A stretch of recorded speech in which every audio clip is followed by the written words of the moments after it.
Hello दोस्तों, स्वागत है आप सभी का हमारे online channel Aaradhya RAS academy में। दोस्तों, राजस्थान में आयोजित राजस्थान रिट भर्ती परीक्षा लेवल 2 एसएसटी यानी कि सामाजिक अध्ययन के नवीनतम पाठ्यक्रम के अनुसार पॉलिटिकल साइंस की मैराथन क्लास है वो शुरू की गई थी, जिसमें दोस्तों आज अपन राष्ट्रपति से संबंधित टॉप अति महत्वपूर्ण प्रश्न पढ़ेंगे। दोस्तों, अगर आप ये प्रश्न देख लेते हैं तो दोस्तों आपका एक भी प्रश्न है वो गलत नहीं होगा राष्ट्रपति के टॉपिक में से। और अगर आपने पिछली क्लासें हैं वो नहीं देखी है तो आप प्लेलिस्ट में जाइए, वहाँ पे आपको फोल्डर मिल जाएगा रिट एसएसटी मैराथन क्लास के नाम से, वहाँ फोल्डर बना हुआ है, तो आप वहाँ जाके पिछली क्लासें वो जरूर देखें।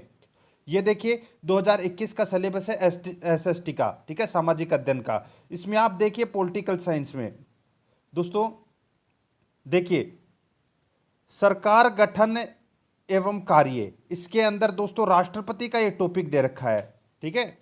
तो इसी टॉपिक से संबंधित आज अपन प्रश्न पढ़ने वाले हैं। दोस्तों, आराध्या आरएएस एकेडमी के यूट्यूब चैनल को अगर आपने अभी तक सब्सक्राइब नहीं किया तो सब्सक्राइब जरूर करें, बेल आइकन को दबाएं, वीडियो को लाइक और अपने दोस्तों के पास में शेयर जरूर करें। तो चलिए दोस्तों शुरू करते हैं आज का अपना इसमें पहला प्रश्न है, भारत के राष्ट्रपति की तुलना निम्नलिखित में से किससे करना सर्वाधिक उचित है। भारत के राष्ट्रपति की तुलना निम्नलिखित में से किससे करना सर्वाधिक उचित है। तो इसका राइट आंसर हो जाएगा वो है, देखिए, अमेरिका के राष्ट्रपति से, फ्रांस के राष्ट्रपति से, श्रीलंका के राष्ट्रपति से, ठीक है। इन तीनों से उचित करना दोस्तों बिल्कुल भी भिन्न है, ठीक है। और यहां पे देखिए ब्रिटेन के सम्राट से तुलना करना सर्वाधिक उचित है, क्योंकि दोस्तों देखिए अमेरिका का राष्ट्रपति और फ्रांस का राष्ट्रपति और श्रीलंका का राष्ट्रपति, इन तीनों के राष्ट्रपति के दोस्तों चुनाव होते हैं, ठीक है, मतलब जनता वोट देती है सीधे तरीके से। यहाँ पे ब्रिटेन के सम्राट से अपन तुलना कर सकते हैं अपने राष्ट्रपति से, तो इसका राइट आंसर सी नंबर का ऑप्शन बिल्कुल सही उत्तर हो जाएगा। आगे देखिए सेकंड नंबर प्रश्न है, भारत में कार्यपालिका का अध्यक्ष कौन होता है। तो भारत में कार्यपालिका का अध्यक्ष कौन होता है, राष्ट्रपति, ए नंबर ऑप्शन सही उत्तर। नेक्स्ट थर्ड नंबर प्रश्न है, संघ की कार्यपालिका शक्ति निहित है। संघ की कार्यपालिका शक्ति निहित है, तो दोस्तों इसका राइट आंसर हो जाएगा ये राष्ट्रपति में निहित है। किस में निहित है, राष्ट्रपति में निहित है संघ की कार्यपालिका की शक्ति, ठीक है। आगे देखिए भारत का राष्ट्रपति क्या होता है। तो दोस्तों भारत का राष्ट्रपति है तो ये राज्य का प्रधान है। किसका प्रधान है, राज्य का प्रधान है भारत का राष्ट्रपति। तो इसका right answer A number option बिल्कुल सही उत्तर हो जाएगा। आगे देखिए भारतीय संविधान के अनुसार देश का प्रथम नागरिक कौन होता है। तो देश का प्रथम नागरिक है वो राष्ट्रपति होता है, ए नंबर ऑप्शन सही उत्तर। नेक्स्ट 6 नंबर प्रश्न है, भारतीय संविधान के अनुसार संघ की कार्यपालिका शक्ति किसमें निहित होती है। तो संघ की कार्यपालिका शक्ति है वो किसमें निहित होती है, तो ये राष्ट्रपति में निहित होती है, बी नंबर ऑप्शन सही उत्तर। नेक्स्ट 7 नंबर प्रश्न है, भारतीय संविधान के अनुसार देश की तीनों सेनाओं का अध्यक्ष यानी कि सुप्रीम कमांडर कौन होता है। तो देश की तीनों सेनाओं का अध्यक्ष यानी कि सुप्रीम कमांडर कौन होता है, तो वो होता है राष्ट्रपति, ए नंबर ऑप्शन बिल्कुल सही उत्तर हो जाएगा, राष्ट्रपति। आगे देखिए 8 नंबर का प्रश्न है, भारत का राष्ट्रपति होता है, भारत का राष्ट्रपति होता है, तो दोस्तों ये राज्य का संवैधानिक अध्यक्ष होता है, राज्य का संवैधानिक अध्यक्ष होता है, ठीक है, भारत का राष्ट्रपति, बी नंबर का ऑप्शन बिल्कुल सही उत्तर हो जाएगा, ठीक है। भारत का वास्तविक शासक प्रधानमंत्री होता है, पहले नंबर का ऑप्शन में देखिए। आगे देखिए 9 नंबर प्रश्न है, भारतीय सशस्त्र सेनाओं का सर्वोच्च कमांडर कौन होता है। तो सशस्त्र सेनाओं का सर्वोच्च कमांडर ही राष्ट्रपति होता है दोस्तों, कौन होता है, राष्ट्रपति, ए नंबर ऑप्शन बिल्कुल सही उत्तर। 10 नंबर प्रश्न है, भारत के राष्ट्रपति के लिए आवश्यक योग्यता नहीं है, तो कौन सी योग्यता है वो आवश्यक नहीं है भारत के राष्ट्रपति के लिए। देखिए वह भारत का नागरिक होना चाहिए, बिल्कुल सही है, यही योग्यता है। वह 35 वर्ष की उम्र से अधिक का आयु का होना चाहिए, ये भी दोस्तों इसमें बिल्कुल सही है। उसमें लोकसभा के सदस्य के लिए निर्धारित सभी योग्यताएं हो, तो ये भी दोस्तों इसमें बिल्कुल सही है। वह संसद के किसी सदन का सदस्य हो, ये योग्यता नहीं है दोस्तों राष्ट्रपति की, कोई जरूरी नहीं है कि वो संसद का सदस्य होना आवश्यक हो, ठीक है, ये योग्यता नहीं है। तो अपना राइट आंसर हो जाएगा इसमें डी नंबर का ऑप्शन सही उत्तर। आगे देखिए 11 नंबर का प्रश्न है, भारत के राष्ट्रपति निर्वाचित होने के पात्र बनने के लिए किसी व्यक्ति की पूर्ण आयु यानी कि आयु पूर्ण होनी चाहिए, यानी कि सीधा सा है, राष्ट्रपति बनने के लिए न्यूनतम आयु है वो कितनी होनी आवश्यक है, तो वो है 35 वर्ष। डी नंबर ऑप्शन सही उत्तर हो जाएगा। 12 नंबर का प्रश्न है, राष्ट्रपति पद के उम्मीदवार के लिए अधिकतम आयु कितनी होनी चाहिए, राष्ट्रपति पद के उम्मीदवार के लिए अधिकतम आयु कितनी होनी चाहिए, तो दोस्तों इसका राइट आंसर हो जाएगा अधिकतम आयु की कोई सीमा नहीं है, तो इसमें डी नंबर का ऑप्शन बिल्कुल सही उत्तर हो जाएगा।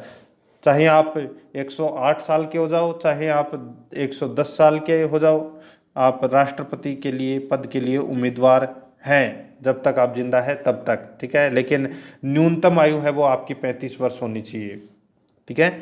आगे देखिए इसमें 13 नंबर का प्रश्न है, एक व्यक्ति राष्ट्रपति पद के लिए अधिकतम कितनी बार निर्वाचित हो सकता है, तो एक व्यक्ति राष्ट्रपति पद के लिए अधिकतम कितनी बार निर्वाचित हो सकता है, तो दोस्तों इसका राइट आंसर क्या हो जाएगा, वो है कोई सीमा नहीं, यानी कि कोई सीमा नहीं, कितनी बार भी राष्ट्रपति बन सकता है, ठीक है। तो अपना राइट आंसर इसमें डी नंबर का ऑप्शन बिल्कुल सही उत्तर हो जाएगा।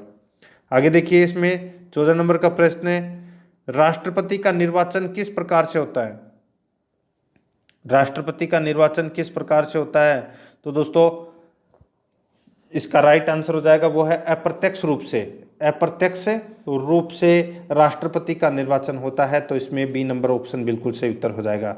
आगे देखिए 15 नंबर का प्रश्न है, राष्ट्रपति पद के लिए यानी कि राष्ट्रपति पद के निर्वाचन हेतु कौन सी पद्धति अपनाई जाती है, तो राष्ट्रपति के पद के निर्वाचन हेतु कौन सी पद्धति अपनाई जाती है, तो दोस्तों वो है समानुपातिक प्रतिनिधित्व एवं एकल संक्रमणीय मत पद्धति, समानुपातिक प्रतिनिधित्व एवं एकल संक्रमणीय मत पद्धति, यह पद्धति अपनाई जाती है राष्ट्रपति के निर्वाचन हेतु, तो इसका राइट आंसर डी नंबर का ऑप्शन बिल्कुल सही उत्तर हो जाएगा।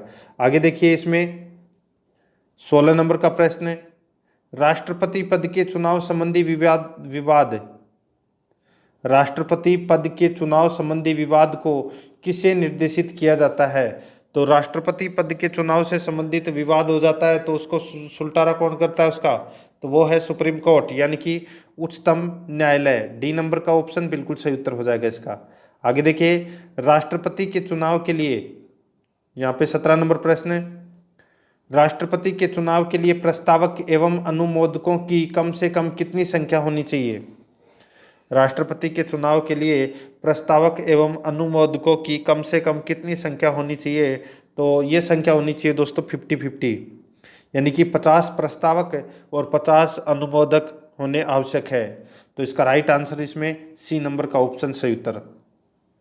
18 नंबर प्रश्न है, भारत का राष्ट्रपति निर्वाचित होने के लिए निम्नलिखित में से कौन सी बात अयोग्य मानी जाएगी, तो कौन सी बात है वो अयोग्य मानी जाएगी यहाँ पे, तो यहाँ पे देखिए वह भारत का नागरिक हो, बिल्कुल सही है, 35 वर्ष की आयु पूर्ण कर चुका हो, ये भी सही है, लोकसभा का सदस्य निर्वाचित होने के लिए अहिर्त हो, बिल्कुल सही है, ठीक है, यानी कि लोकसभा का सदस्य निर्वाचित होने के लिए अहिर्त हो, ठीक है। और देखिए इसमें चौथा नंबर का, कोई लाभ का पद ग्रहण किए हुए हो, ये गलत हो जाएगा दोस्तों इसमें, ठीक है, ये अयोग्यता हो जाएगी इसकी, यानी कि राष्ट्रपति का पद है वो कोई दूसरे पद के ऊपर नहीं हुआ हो, यानी कि कोई भी लाभ के पद पर ग्रहण नहीं किए हुए हो, तो इसका राइट आंसर डी नंबर का ऑप्शन सही उत्तर हो जाएगा।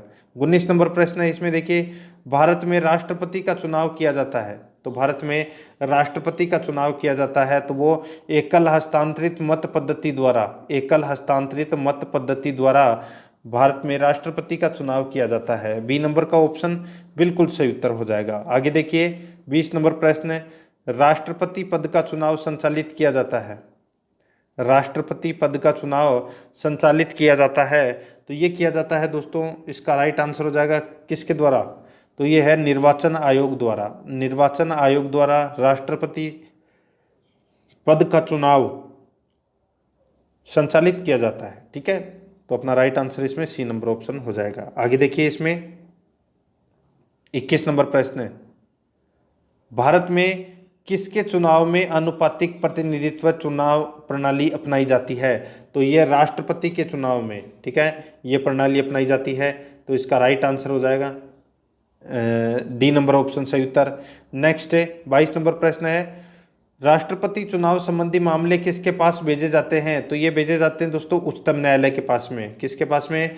उच्चतम न्यायालय के पास में। आगे देखिए इसमें 23 नंबर प्रश्न है, किस अनुच्छेद के तहत राष्ट्रपति तथा उपराष्ट्रपति के निर्वाचन से संबंधित विवाद का निर्णय उच्चतम न्यायालय द्वारा करने का प्रावधान संविधान में किया गया है? अब यानी कि देखिए दोस्तों यहाँ पे कि राष्ट्रपति और उपराष्ट्रपति के निर्वाचन संबंधी विवाद का निर्णय है वो उच्चतम न्यायालय करता है। और ये कौन से अनुच्छेद के अंतर्गत ये प्रावधान किया गया है कि इन दोनों के निर्वाचन से संबंधित विवाद है वो उच्चतम न्यायालय हल करेगा? तो वो अनुच्छेद है दोस्तों अनुच्छेद 71। अनुच्छेद 71 में यह प्रावधान किया गया है। तो इसमें डी नंबर ऑप्शन बिल्कुल सही उत्तर। आगे देखिए 24 नंबर प्रश्न है, राष्ट्रपति पद के उम्मीदवारों को चुनाव प्रचार हेतु कितना समय मिलता है? राष्ट्रपति पद के उम्मीदवारों को चुनाव प्रचार हेतु कितना समय मिलता है? तो दोस्तों कितना समय मिलता है? तो 2 सप्ताह का समय मिलता है। बी नंबर का ऑप्शन बिल्कुल सही उत्तर हो जाएगा, 2 सप्ताह का। आगे देखिए इसमें भारत का राष्ट्रपति का चुनाव कितने वर्षों के लिए होता है? भारत का राष्ट्रपति यानी कि भारत के राष्ट्रपति का चुनाव है वो कितने वर्षों के लिए होता है? तो ये होता है दोस्तों 5 वर्षों के लिए। बी नंबर का ऑप्शन इसका बिल्कुल सही उत्तर हो जाएगा। आगे देखिए, किस अनुच्छेद के तहत राष्ट्रपति अपने पद ग्रहण करने की तिथि से 5 वर्ष की अवधि तक अपने पद पर बना रहता है? तो दोस्तों कौन से अनुच्छेद के अंतर्गत? यानी कि दोस्तों देखिए यहाँ पे राष्ट्रपति है वो अपने पद ग्रहण करने की तिथि से यानी कि जिस दिन ज्वाइनिंग करता है उस दिन से 5 वर्ष तक राष्ट्रपति अपने पद पर रह सकता है यानी कि बना रहता है। कौन से अनुच्छेद के अंतर्गत? ये अनुच्छेद 56 के अंतर्गत, ठीक है, अनुच्छेद 56 के अंतर्गत। तो इसमें बी नंबर का ऑप्शन सही उत्तर हो जाएगा, ठीक है। आगे देखिए इसमें 27 नंबर प्रश्न है, राष्ट्रपति के चुनाव के लिए निर्वाचक मंडल में होते हैं। तो राष्ट्रपति के चुनाव के लिए निर्वाचक मंडल में होते हैं तो कौन होते हैं निर्वाचक मंडल में? देखिए संसद के दोनों सदनों तथा विधानसभाओं के निर्वाचित सदस्य हैं वो इसमें भाग लेते हैं। यानी कि राष्ट्रपति के चुनाव में सीधा सा है कि कौन भाग लेते हैं? तो संसद के दोनों सदनों के सदस्य और विधानसभा के निर्वाचित सदस्य इसमें भाग लेते हैं। तो इसका बी नंबर ऑप्शन बिल्कुल सही उत्तर हो जाएगा, ठीक है। आगे देखिए इसके अंदर 28 नंबर प्रश्न है, भारत के राष्ट्रपति के निर्वाचन के बारे में निम्नलिखित में से कौन सा कथन सही नहीं है? तो कौन सा कथन है वो इसमें सही नहीं है वो अपने को इसमें बताना है। देखिए मैं आपको डायरेक्ट बता ही देता हूँ, ये पूरा ही बता देता हूँ। तो इसमें देखिए निर्वाचन से संबंधित अपने को बताना है कि कौन सा कथन इसमें सत्य नहीं है राष्ट्रपति से संबंधित। देखिए सभी राज्य विधानसभाओं के सदस्य निर्वाचक मंडल के सदस्य होते हैं, इसलिए उस समय राष्ट्रपति का निर्वाचन नहीं हो सकता जब 1 या 2 विधानसभाएं भंग हो, ठीक है। आगे देखिए इसमें तीसरा नंबर का, संसद के दोनों सदनों के सदस्यों का मत मूल्य सभी राज्य विधानसभाओं के संयुक्त मत मूल्य से कहीं भी अधिक होता है। बिल्कुल सही बात है, दोनों कथन है वो सही है। आगे देखिए इसमें कोई उम्मीदवार यदि मतों का बहुमत प्राप्त कर लेता है तो वह स्वयं ही निर्वाचित नहीं हो जाता। ये भी दोस्तों इसमें बिल्कुल सही है। आगे देखिए इसमें राष्ट्रपति के निर्वाचन के संबंध में यदि कोई विवाद हो तो सर्वोच्च न्यायालय के क्षेत्राधिकार में नहीं आता। यहाँ पे ये गलत दे रखा, नहीं तो सर्वोच्च न्यायालय के क्षेत्राधिकार में ही आता है। तो यहाँ पे नहीं गलत दे रखा है इसमें, तो अपना राइट आंसर हो जाएगा इसमें डी नंबर का ऑप्शन बिल्कुल सही उत्तर हो जाएगा। आगे देखिए इसमें 29 नंबर प्रश्न है, भारत के राष्ट्रपति को उसके पद से हटाया जा सकता है। भारत के राष्ट्रपति को उसके पद से हटाया जा सकता है तो ये संसद द्वारा हटाया जा सकता है। डी नंबर का ऑप्शन सही उत्तर हो जाएगा।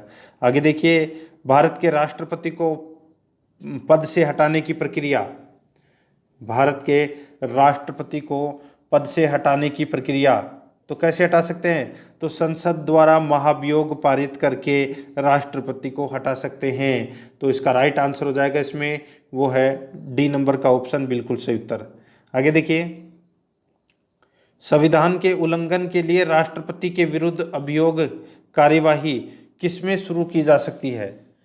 संविधान के उल्लंघन के लिए राष्ट्रपति के विरुद्ध अभियोग कार्रवाई किसमें शुरू की जा सकती है?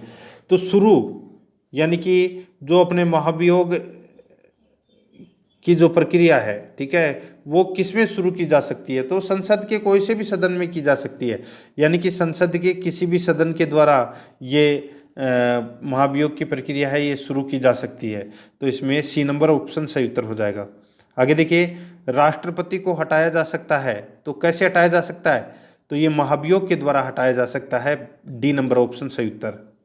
नेक्स्ट आगे देखिए, 33 नंबर प्रश्न है, राष्ट्रपति पर महाभियोग किस आधार पर लगाया जा सकता है? राष्ट्रपति पर महाभियोग किस आधार पर लगाया जा सकता है?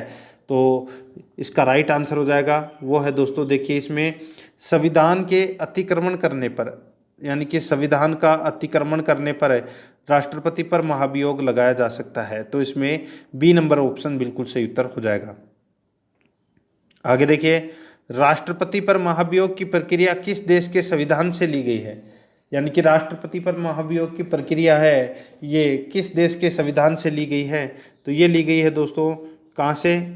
तो अमेरिका के संविधान से ली गई है। ए नंबर ऑप्शन बिल्कुल सही उत्तर हो जाएगा। आगे देखिए, इसमें 35 नंबर प्रश्न है, भारतीय राष्ट्रपति को किस परिस्थिति में अपने पद से त्यागपत्र देना पड़ता है? भारतीय राष्ट्रपति को किस परिस्थिति में अपने पद से त्यागपत्र देना पड़ता है? तो वो है दोस्तों महाभियोग लगने पर। महाभियोग लगने पर अपने पद से त्यागपत्र देना पड़ता है राष्ट्रपति को। ए नंबर ऑप्शन सही उत्तर हो जाएगा। आगे देखिए, कार्यकाल पूर्ण होने पर, ठीक है, कार्यकाल पूर्ण होने पर पहले भारत के राष्ट्रपति को उनके पद से कौन हटा सकता है? यानी कि कार्यकाल पूर्ण होने पर पहले, यानी कि कार्यकाल पूर्ण होने से पहले भारत के राष्ट्रपति को उनके पद से कौन हटा सकता है? तो कौन हटा सकता है? तो दोस्तों इसका राइट आंसर हो जाएगा, वो है संसद द्वारा महाभियोग लगाकर उसको, यानी कि राष्ट्रपति को कार्यकाल समाप्त होने से पहले ही हटाया जा सकता है महाभियोग के द्वारा। ठीक है, आगे देखिए, राष्ट्रपति पर महाभियोग का आरोप एक संकल्प के रूप में संसद के किसी भी सदन में लाया जा सकता है। यह कम से कम कितने दिन की लिखित सूचना के बाद प्रस्तुत किया जाना चाहिए? अब यहाँ पे देखिए, अगर राष्ट्रपति के विरुद्ध आप महाभियोग ला रहे हैं तो संसद को, दोस्तों संसद को लिखित सूचना देनी पड़ती है कितने दिन पहले? तो दोस्तों 14 दिन पहले ये लिखित सूचना है वो देनी पड़ती है। ठीक है, तब जाके 14 दिन बाद में दोस्तों महाभियोग प्रक्रिया है वो शुरू की जाती है। तो इसमें बी नंबर ऑप्शन बिल्कुल सही उत्तर हो जाएगा। आगे देखिए, संसद में राष्ट्रपति के विरुद्ध महाभियोग प्रस्ताव पास करने के लिए कितने सदस्यों का समर्थन चाहिए?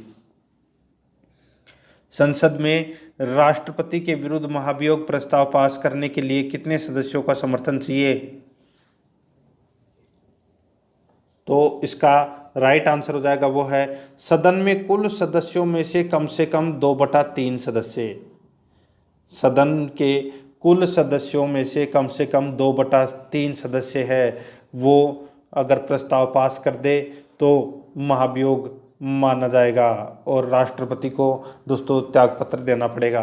तो इसमें बी नंबर ऑप्शन बिल्कुल सही उत्तर हो जाएगा। आगे देखिए, भारत के राष्ट्रपति को कार्य अवधि की समाप्ति से के पूर्व भी पद से हटाया जा सकता है। भारत के राष्ट्रपति को कार्य अवधि की समाप्ति के पूर्व भी पद से हटाया जा सकता है। तो इसका राइट आंसर हो जाएगा, वो है दोस्तों महाभियोग द्वारा। सी नंबर ऑप्शन सही उत्तर। नेक्स्ट है, आगे देखिए, किसी व्यक्ति के राष्ट्रपति के रूप में चुनाव को अवैध घोषित किए जाने की स्थिति में, बहुत ही अच्छा प्रश्न है, किसी व्यक्ति के राष्ट्रपति के रूप में चुनाव को अवैध घोषित किए जाने की स्थिति में उसके द्वारा अपना चुनाव अवैध घोषित किए जाने से पूर्व के कृत्यों की क्या संवैधानिकता होगी। तो क्या संवैधानिकता होगी, तो दोस्तों ये करते विधि मान्य होंगे, ये करते विधि मान्य होंगे। तो अपना इसमें राइट आंसर क्या हो जाएगा, बी नंबर का ऑप्शन बिल्कुल सही उत्तर हो जाएगा। आगे देखिए दोस्तों, इसमें 41 नंबर प्रश्न है, भारत के राष्ट्रपति को महाभियोग द्वारा हटाया जा सकता है, किंतु महाभियोग की प्रक्रिया को दोषपूर्ण कहकर आलोचना की जाती है। यह प्रक्रिया में कौन सा दोष नहीं है, तो कौन सा दोष है वो नहीं है इस प्रक्रिया के अंदर, वो अपने को इसमें बताना है। देखिए, राष्ट्रपति के निर्वाचन में राज्य विधानसभा के सदस्य भाग लेते हैं, किंतु महाभियोग की प्रक्रिया में उन्हें किसी भी प्रकार का अवसर नहीं दिया गया है। बिल्कुल सही बात है। महाभियोग की प्रक्रिया के अंदर दोनों सदन ही भाग लेते हैं, लोकसभा और राज्यसभा, लेकिन विधानसभा है, राज्य की जो विधानसभा है वो इसमें भाग नहीं लेती। लेकिन चुनाव के समय है, राष्ट्रपति का अगर चुनाव करना है तो यहाँ पे इसका प्रयोग किया जाता है विधानसभा का। ठीक है, बिल्कुल सत्य बात है ये, लेकिन दोष नहीं है ये। ठीक है, ये दोष नहीं है। आगे देखिए, इसमें आगे देखिए, महाभियोग में व्यवस्था है कि संसद का एक सदन आरोप लगाएगा और दूसरा सदन आरोपों की जांच करेगा। इनमें यह स्पष्ट नहीं है कि सदन स्वयं जांच करेगा या अन्य किसी से जांच कराएगी। ये भी दोस्तों इसमें सत्य है। ठीक है, ये भी इसमें दोष है, यानी कि पहला इसमें भी दोष है। ठीक है, यहाँ पे इस प्रश्न में क्या पूछा था कि कौन सा दोष नहीं है, तो ये दोष है। ठीक है, पहला भी दोष है, दूसरा भी इसमें दोष है। तीसरा देखिए, राष्ट्रपति राज्यसभा के रिक्त स्थानों पर अपने समर्थकों को मनोनीत करके 2/3 बहुमत से अपने विरुद्ध महाभियोग पारित करने की असंभव बना सकता है। ये दोष है दोस्तों। ठीक है, अब यहाँ पे देखिए, जब महाभियोग की प्रक्रिया चल रही हो, ठीक है, अब राज्यसभा और लोकसभा के अंदर टोटल 14 सदस्य मनोनीत करता है राष्ट्रपति।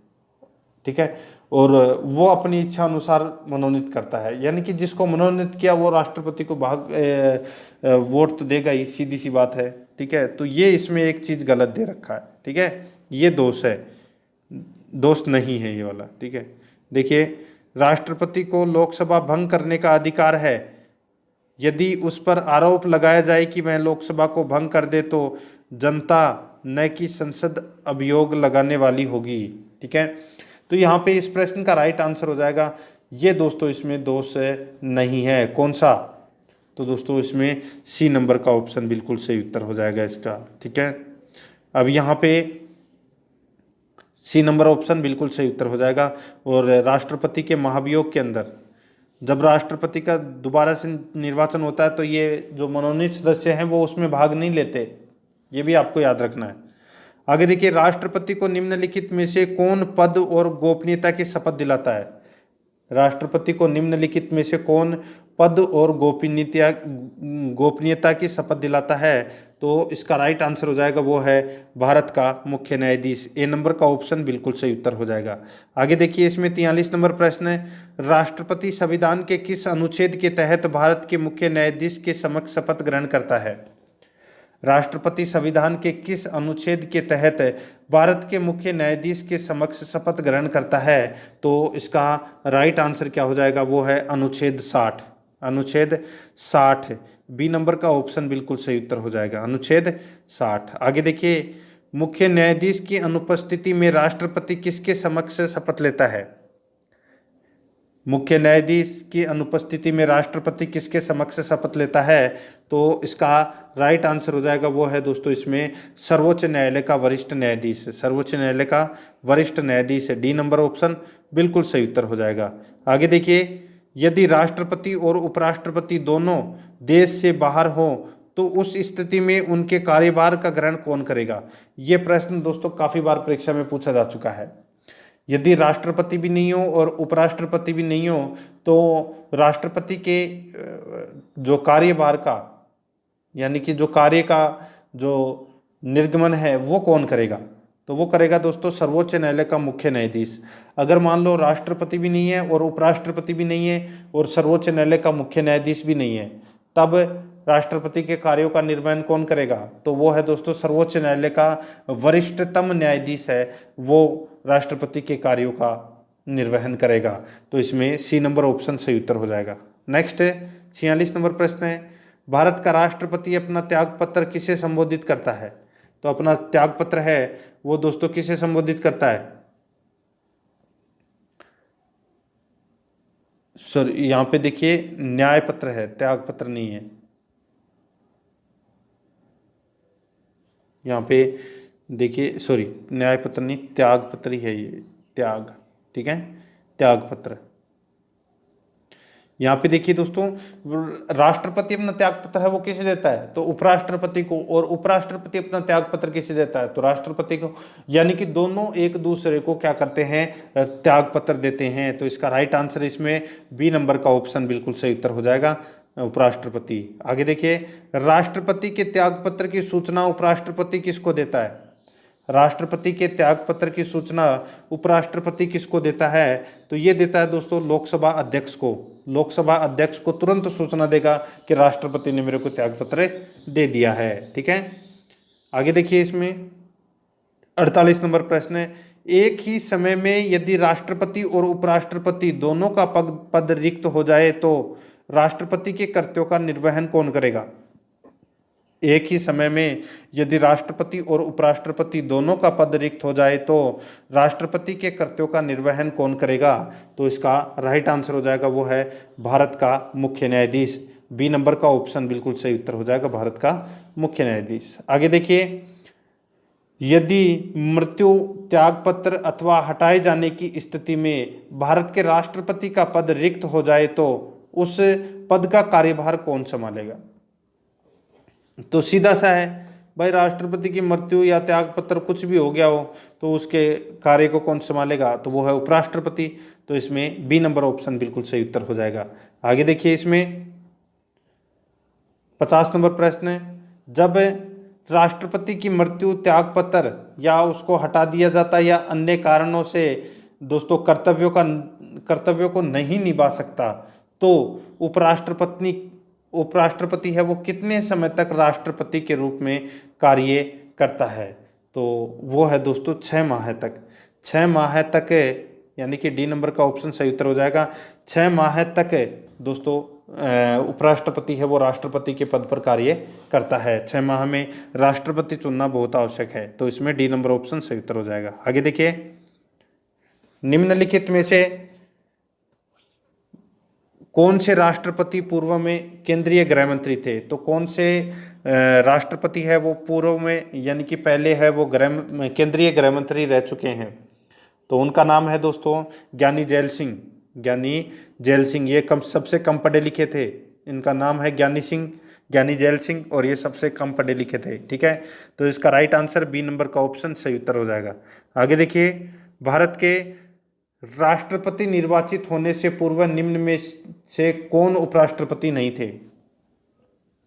भारत के राष्ट्रपति निर्वाचित होने से पूर्व निम्न में से कौन उपराष्ट्रपति नहीं थे? तो इसका राइट आंसर हो जाएगा वो है इसमें ज्ञानी जैल सिंह, ठीक है।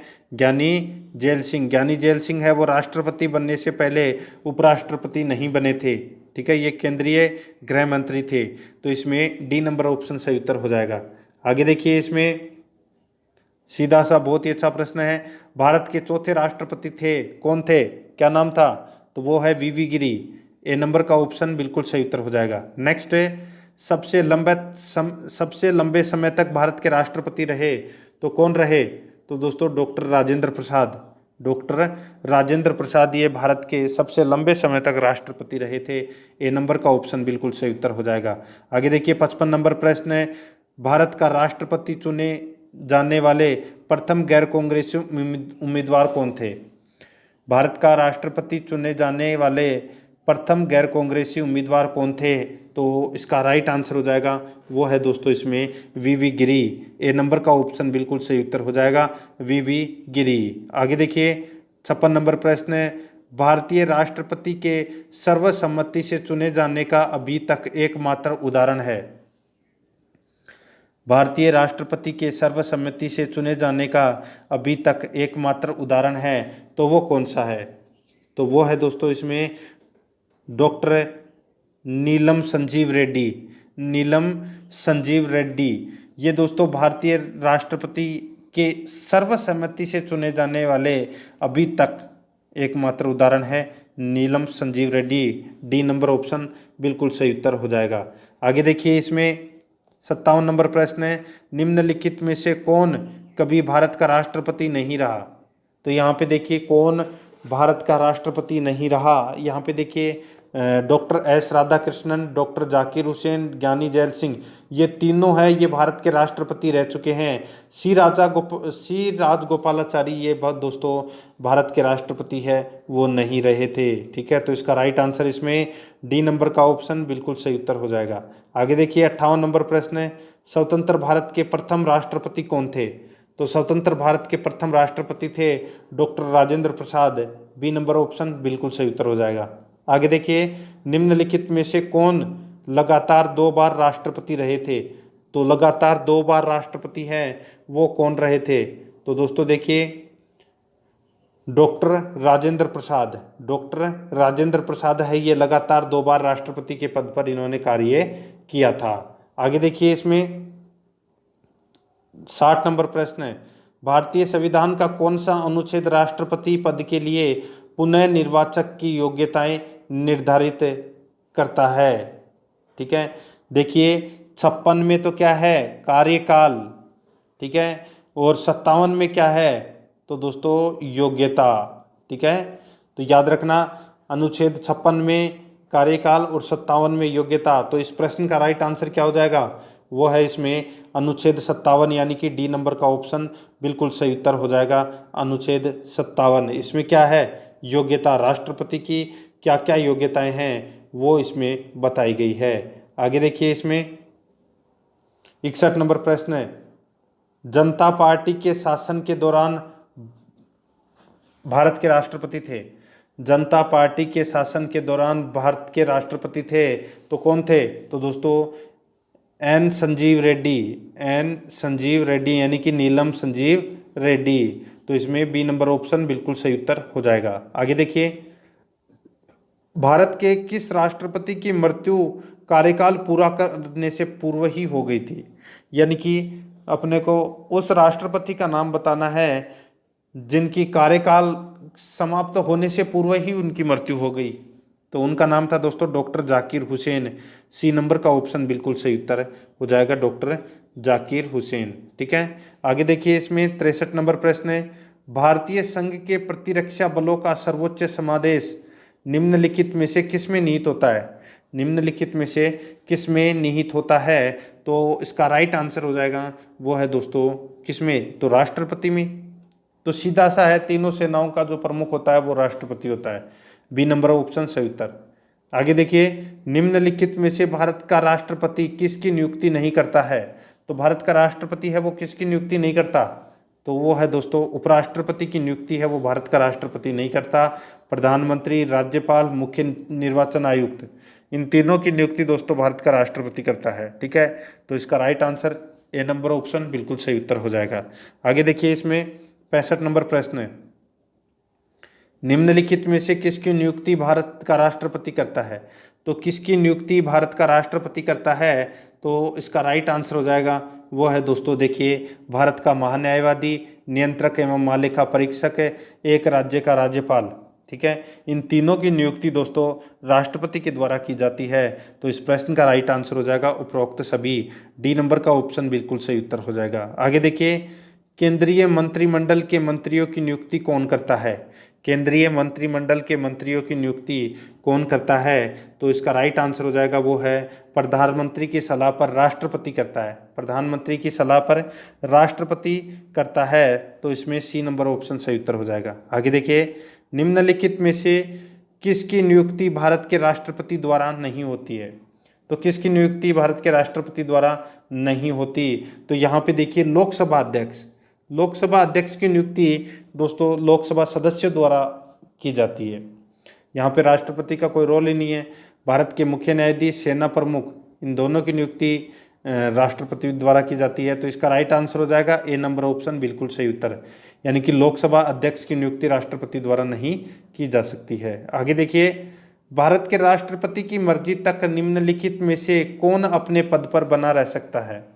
यानी कि भारत के राष्ट्रपति की मर्जी तक निम्नलिखित में से कौन अपने पद पर रह सकता है। तो इसका राइट आंसर हो जाएगा, वो है दोस्तों इसमें कौन, तो वो है राज्यपाल। ठीक है, राज्यपाल की नियुक्ति कौन करता है, राष्ट्रपति करता है। और राष्ट्रपति के पद के राष्ट्रपति के अनुसार ही वो अपने पद पर बना रह सकता है। राष्ट्रपति जब चाहे तब हटा सकता है राज्यपाल को। ठीक है, तो इसमें सी नंबर ऑप्शन सही उत्तर। आगे देखिए, निम्नलिखित में से किसे राष्ट्रपति नियुक्त नहीं करता है। तो राष्ट्रपति है वो किसे नियुक्त नहीं करता। तो यहाँ पे देखिए, वित्त आयोग, योजना आयोग, राजकीय भाषा आयोग, तो संघ लोक सेवा आयोग।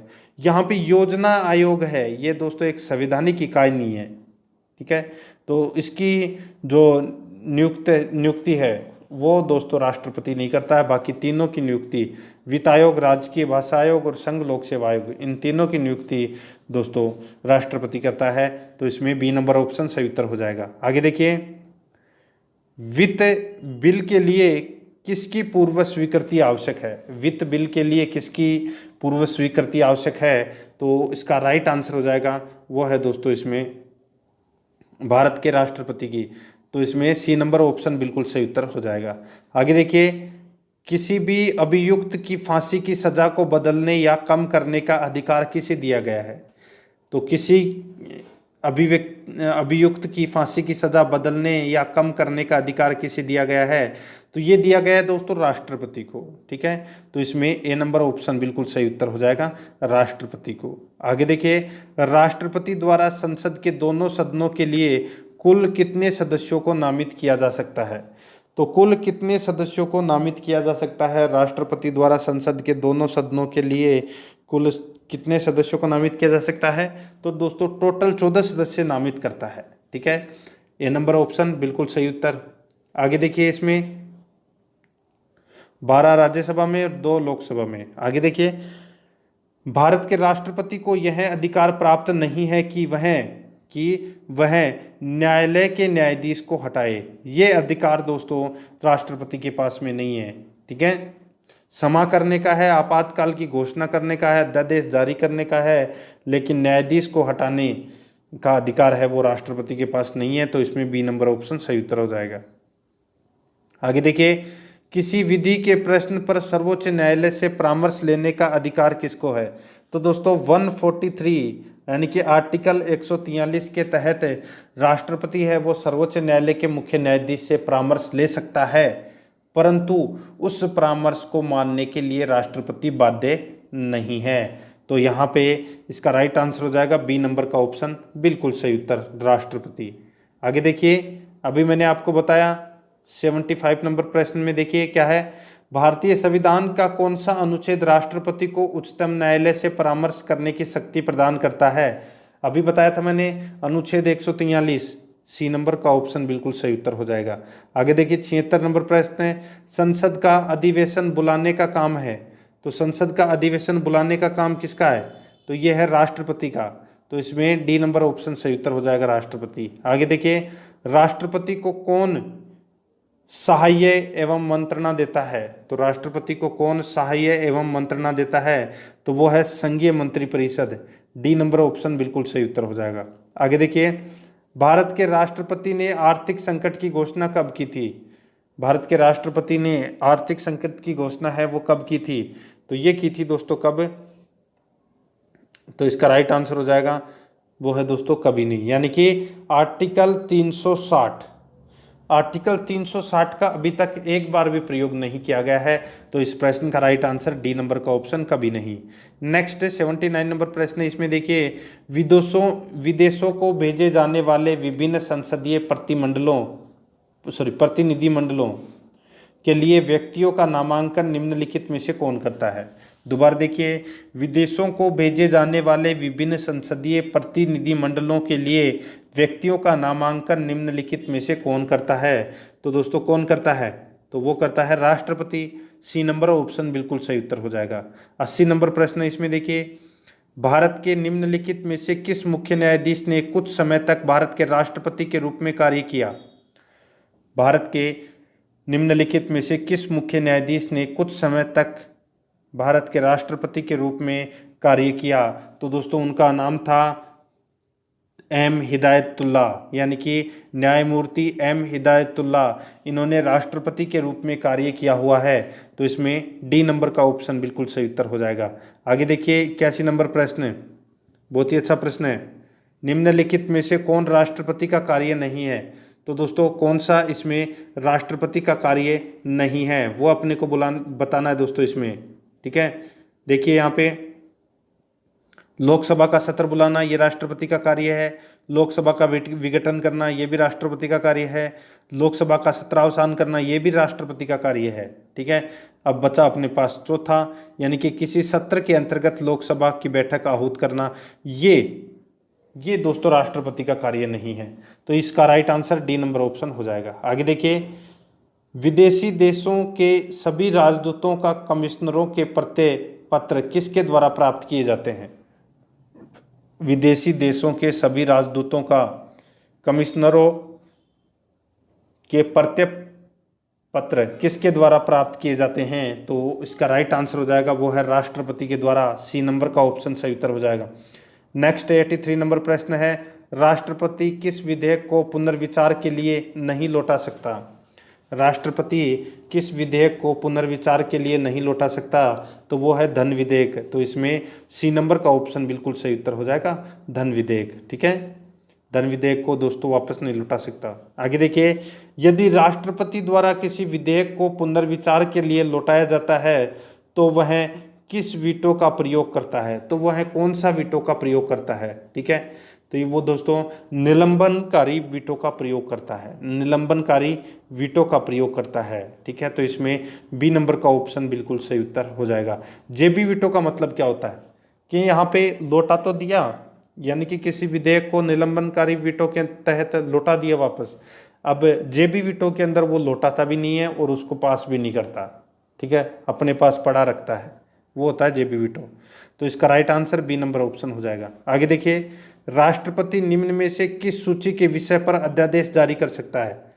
तो कौन सी सूची के विषय के ऊपर दोस्तों अध्यादेश जारी कर सकता है? तो संघ एवं समवर्ती सूची, संघ एवं यानी कि संघ व समवर्ती सूची पर अध्यादेश जारी कर सकता है। डी नंबर का ऑप्शन बिल्कुल सही उत्तर हो जाएगा। आगे देखिए, राष्ट्रपति किस सूची के विषय पर अध्यादेश जारी नहीं कर सकता? राष्ट्रपति किस सूची के विषय पर अध्यादेश जारी नहीं कर सकता? तो इसका राइट आंसर हो जाएगा वो है इसमें राज्य सूची। सी नंबर का ऑप्शन बिल्कुल सही उत्तर हो जाएगा, राज्य सूची। नेक्स्ट 87 नंबर प्रश्न है, निम्नलिखित में से किस परिस्थिति में राष्ट्रपति अध्यादेश जारी नहीं कर सकता है? तो कौन सी परिस्थिति में राष्ट्रपति अध्यादेश जारी नहीं कर सकता है? तो इसका राइट आंसर हो जाएगा वो है दोस्तों जब दोनों सत्र में हो, जब दोनों सत्र में हो तब राष्ट्रपति अध्यादेश जारी नहीं कर सकता। तो इसका राइट आंसर इसमें सी नंबर का ऑप्शन बिल्कुल सही उत्तर। दोनों का मतलब समझ गए, राज्यसभा और लोकसभा दोनों की बात हो रही है यहाँ पे। तो इसमें सी नंबर ऑप्शन सही उत्तर हो जाएगा। आगे देखिए, जब कोई विधेयक संसद द्वारा पारित हो जाता है तो राष्ट्रपति को अधिकार है कि उसे, तो राष्ट्रपति को अधिकार है कि उसे पुनर्विचार के लिए वापस भेज सकता है, ठीक है। यदि कोई विधेयक संसद द्वारा पारित हो जाता है तो राष्ट्रपति को अधिकार है कि उसे पुनर्विचार के लिए वापस भेज सकता है, ठीक है। तो इसका right answer D number option सही उत्तर। 89 नंबर प्रश्न है, भारत के राष्ट्रपति संसद के दोनों सदनों को प्रथम सत्र के प्रारंभ में कब संबोधित करते हैं? भारत के राष्ट्रपति संसद के दोनों सदनों को प्रथम सत्र के प्रारंभ में कब संबोधित करते हैं? तो इसका राइट आंसर हो जाएगा वो है दोस्तों इसमें देखिए प्रतिवर्ष लोकसभा के लिए प्रत्येक आम चुनाव के बाद में, ठीक है। तो इस प्रश्न का राइट आंसर हो जाएगा सी नंबर का ऑप्शन ए और बी दोनों। नेक्स्ट है, संविधान के अनुच्छेद 124 के अंतर्गत राष्ट्रपति निम्नलिखित में से क्या कर सकता है? राष्ट्रपति निम्नलिखित में से क्या कर सकता है?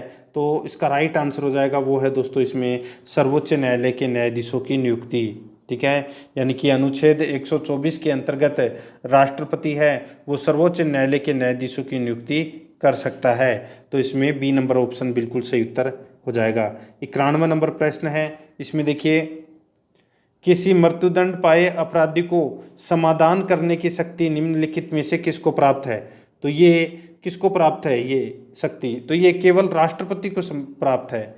तो इसमें ए नंबर ऑप्शन सही उत्तर हो जाएगा। आगे देखिए, अप्रत्याशित व्ययों की पूर्ति के लिए निम्नलिखित में से कौन भारत की आकस्मिक निधि से धन निकाल सकता है? अप्रत्याशित व्ययों की पूर्ति के लिए निम्नलिखित में से कौन भारत की आकस्मिक निधि से धन निकाल सकता है? तो वो है दोस्तों राष्ट्रपति। सी नंबर का ऑप्शन सही उत्तर हो जाएगा। आगे देखिए, निम्नलिखित में से कौन सा अधिकार भारत के राष्ट्रपति को प्राप्त नहीं है? तो कौन सा अधिकार भारत के राष्ट्रपति को प्राप्त नहीं है, ये अपने को बताना है। देखिए, उच्चतम न्यायालय तथा उच्च न्यायालय के न्यायाधीशों को नियुक्त करना, ये दोस्तों राष्ट्रपति का कार्य है, अधिकार है। आगे देखिए, उच्चतम न्यायालय तथा उच्च न्यायालय के अधिकारों को हस्तगत करने का, ये दोस्तों अधिकार है, ये राष्ट्रपति के पास में नहीं है। इसलिए अपना बी नंबर का ऑप्शन बिल्कुल सही उत्तर हो जाएगा। ठीक है, बाकी और दोनों इसमें सही है। आगे देखिए, किन किन परिस्थितियों में राष्ट्रपति संसद का संयुक्त अधिवेशन आहूत कर सकता है? किन किन परिस्थितियों में राष्ट्रपति संसद का संयुक्त अधिवेशन आहूत कर सकता है? तो यहाँ पे देखिए दोस्तों, 4 कथन दिए गए हैं। देखिए, एक सदन द्वारा पारित विधेयक को दूसरे सदन द्वारा रद्द कर देना। ठीक है, दूसरा है एक सदन द्वारा विधेयक में प्रस्तावित संशोधन दूसरे सदन द्वारा स्वीकार न किया जाना। ठीक है, दूसरा देखिए, तीसरा देखिए, इसमें एक सदन द्वारा विधेयक की प्राप्ति के 6 माह तक कोई कार्रवाई नहीं करना। ठीक है, तो इसका राइट आंसर हो जाएगा उपयुक्त सभी परिस्थितियों में राष्ट्रपति संसद का संयुक्त अधिवेशन है वो आहूत कर सकता है। ठीक है, तो इसमें डी नंबर का ऑप्शन बिल्कुल सही उत्तर हो जाएगा। आगे देखिए, किसी संस्तुति के आधार पर भारत का राष्ट्रपति भारत की आकस्मिक निधि से धन व्यय कर सकता है? किसी संस्तुति के आधार पर भारत का राष्ट्रपति भारत की आकस्मिक निधि से धन व्यय कर सकता है? तो इसका राइट आंसर हो जाएगा वो है दोस्तों इसमें किसी भी संस्तुति की जरूरत नहीं है। ठीक है, राष्ट्रपति कर सकता है। डी नंबर का ऑप्शन बिल्कुल सही उत्तर हो जाएगा। आगे देखिए, राष्ट्रपति के किस अनुच्छेद के अंतर्गत राष्ट्रपति संघीय मंत्री परिषद की सलाह मानने के लिए बाध्य है? राष्ट्रपति के किस अनुच्छेद के अंतर्गत राष्ट्रपति संघीय मंत्री परिषद की सलाह मानने के लिए बाध्य है? तो इसका राइट आंसर हो जाएगा इसमें वो है कौन सा? तो वो है अनुच्छेद 74। ए नंबर का ऑप्शन बिल्कुल सही उत्तर हो जाएगा, अनुच्छेद 74। ठीक है, आगे देखिए, इसमें 97 नंबर प्रश्न है, युद्ध अथवा भारत पर आक्रमण होने की स्थिति में निम्नलिखित में से कौन अंतिम रूप से आक्रमणकारी के विरुद्ध युद्ध की घोषणा करता है? तो कौन अंतिम रूप से युद्ध की घोषणा करता है? तो वो है दोस्तों राष्ट्रपति। राष्ट्रपति ही अंतिम रूप से घोषणा करता है। डी नंबर का ऑप्शन बिल्कुल सही उत्तर हो जाएगा। आगे देखिए, भारतीय संविधान के अनुसार भारत के राष्ट्रपति का कर्तव्य है कि वे निम्न में से किनको संसद के पटल पर रखवाएं? तो यहाँ पे देखिए दोस्तों, संघ वित्त आयोग की सिफारिशों को, बिल्कुल सही है। लोक लेखा समिति के प्रतिवेदन को ये नहीं रखवाएगा दोस्तों राष्ट्रपति। ठीक है, आगे देखिए, नियंत्रक महालेखा परीक्षक के प्रतिवेदन को, राष्ट्रीय अनुसूचित जाति आयोग के प्रतिवेदन को, तो यानी कि 1, 3 और 4 इन तीनों के प्रतिवेदन को दोस्तों ये रखवाएगा। ठीक है, तो अपना राइट आंसर हो जाएगा संसद की पटल के ऊपर। ठीक है, तो इसका राइट आंसर इसमें 1, 3, 4, तो 1, 3, 4 सी नंबर ऑप्शन बिल्कुल सही उत्तर हो जाएगा। आगे देखिए, 99 नंबर प्रश्न, लोकसभा निम्नलिखित में से किसके द्वारा भंग की जाती है? तो किसके द्वारा भंग की जाती है? तो ये की जाती है दोस्तों प्रधानमंत्री के परामर्श से राष्ट्रपति द्वारा। प्रधानमंत्री के परामर्श से राष्ट्रपति द्वारा ये लोकसभा है ये भंग की जाती है। बी नंबर का ऑप्शन बिल्कुल सही उत्तर हो जाएगा। आगे देखिए, इसमें 100 नंबर का प्रश्न है, राष्ट्रपति निम्नलिखित में से किस परिस्थिति में आपातकाल की उद्घोषणा कर सकता है? राष्ट्रपति निम्नलिखित में से किस परिस्थिति में आपातकाल की उद्घोषणा कर सकता है? तो ये है प्रधानमंत्री तथा मंत्रिमंडल के लिखित परामर्श पर।